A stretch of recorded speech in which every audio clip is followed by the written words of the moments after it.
Many thousands of years ago, there was a technologically advanced civilization that lived here on Earth, the Xevious. Their powerful computers made a terrible prediction. An ice age was about to descend that would be so extreme that human life could not survive. And so the entire population left the Earth in their spacecraft to seek a new home in deep space. But now, the Xevious have come back to reclaim the planet in a totally compelling video game experience from Atari, where players search the remote corners of the Earth to find and destroy the invaders. Okay, now get those. How do I get them? Players control a Solvolou spaceship using an 8-position joystick to move the ship over an ever-changing terrain. The Solvolou flies over forests, rivers, deserts, and oceans, searching for Xevious ground bases and air targets. First, waves of toroid patrol fleets come into view. The player shoots these and other air targets with the zapper button, which is used for rapid-fire strafing. The blaster button is used when destroying ground targets. The ship is moved with the joystick so that the cursor is placed over the ground target, and when the blaster is pressed, the Solvolou fires at any ground target in the cursor frame. Players must lead the targets due to the airspeed of the ship, and well-placed shots can destroy 2 ground bases at the same time. The Solvolou can pass over any ground obstacle or target, but players must watch out for shots fired at them from the bases. Xevious air targets will cost the players a Solvolou life if a collision occurs. As the gameplay progresses, many new air targets are introduced with different point values, and these Xevious air targets are increasingly complex and aggressive.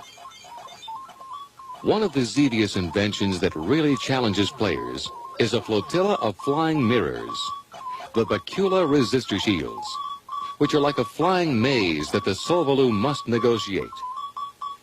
The resistor shield cannot be destroyed by firepower and will wipe out the player's Solvolou if any contact is made.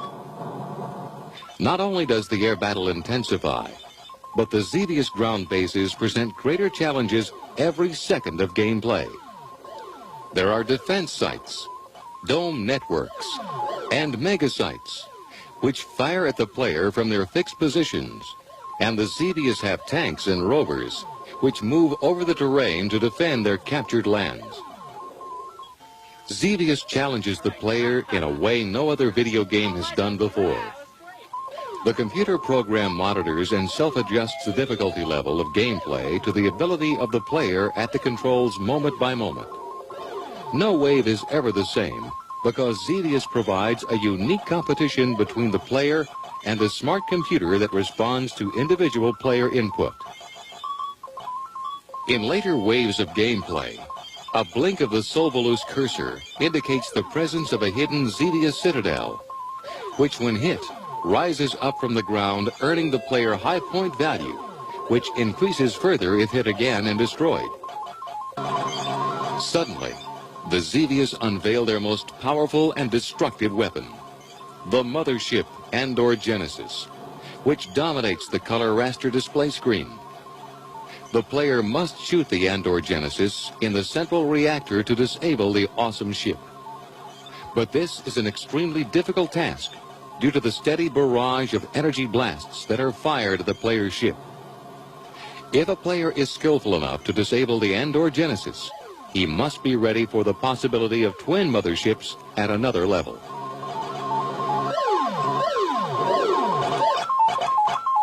Although Xevious is like no other video game because of the self-percentaging factor of its player interactive computer, Atari knows that it's always important for operators to be able to adjust the game settings to fit the needs of a specific location.